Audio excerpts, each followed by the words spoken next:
সালিশ। তো সালিশটা হচ্ছে যে চেয়ারম্যান নিজে বা মেম্বারদের এইটার প্রতি খুব আগ্রহ থাকে সালিশটা। দুই পক্ষ থেকে ধরেন 50-50 1 লাখ টাকা নিয়ে পুরো টাকাটাই ধরেন মেরে দেয়। এটা হচ্ছে যে মানে মেম্বারদের একটা কমন দেখলাম যে এটার প্রতি খুব আগ্রহ, যতটুকু না গ্রাম আদালতের প্রতি আগ্রহ এটার প্রতি, এটা হচ্ছে দেখা যায় মানে আমরা প্র্যাকটিসটা দেখি। মূল বিষয়টা হচ্ছে যে আমার একটা সার্টেন একটা উপজেলা, চট্টগ্রামের সার্টেন একটা উপজেলা, এটা হচ্ছে 5ই আগস্টের পরবর্তীতে ঘটনা বের হলো যে মেম্বার বা চেয়ারম্যান ওই উপজেলা থেকে প্রায় 1.5 কোটি টাকা নিয়ে পালায় গেছে সালিশের মাধ্যমে। এখন লোকজন তো পাচ্ছে না টাকা, কোথায় পাচ্ছে, কিভাবে পাচ্ছে, তারা ধরেন ইউনিয়নে যে ঝামেলা সৃষ্টি, তাহলে মানুষের ভিতরে কিন্তু একটা সচেতনতার কিন্তু অভাব আছে।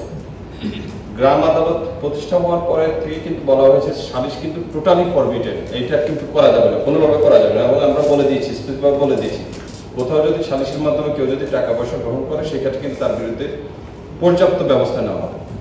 সালিশের ক্ষেত্রে সাধারণত যে টাকাগুলো নেওয়া হয় সেটার বিষয়ে আসলে আপনি যেটা বলেছেন এই ঘটনাগুলো, কিন্তু গ্রাম আদালতে যেটা নেওয়া হয় সেটা স্পেসিফিকভাবে রেজিস্টার মেনটেন করা হয়।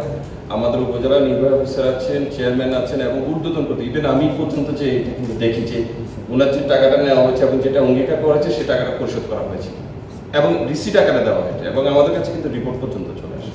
তাইলে এখানে গ্যাপ থাকার কোনো সুযোগ নেই। আর 2 নম্বর বিষয়টা হচ্ছে যে আসলে উপজেলা পর্যায়ে আমাদের অনেকগুলো জেলাতে উপজেলা পর্যায়ে ট্রেনিংটা হয়েছে। আমার চট্টগ্রাম খুব রিসেন্টলি হয়তো আমরা পেয়ে যাবো, বাজেটটা পেয়ে যাবো। আমাদের উপজেলা নির্বাহী অফিসার কাজের প্রত্যেকটি ডিপার্টমেন্ট এবং এনজিও রিলেটেড বা যারা যারা আছেন, আমাদের ডেভেলপমেন্ট পার্টনার্স যারা আছেন বা যারা এটার সাথে সম্পৃক্ত আছে, থানা পুলিশ হতে শুরু করে সাংবাদিক, আইনজীবী যারা আছে, প্রত্যেকেই কিন্তু ওখানে ট্রেনিং অংশ এবং প্রত্যেকে টিওটি হিসেবে অংশগ্রহণ করবেন এবং এই জিনিসটা যাতে আরো অধিকতরভাবে প্রসার করা যায় সেই বিষয়ে আমরা প্রয়োজনীয় ব্যবস্থা নেব। ধন্যবাদ।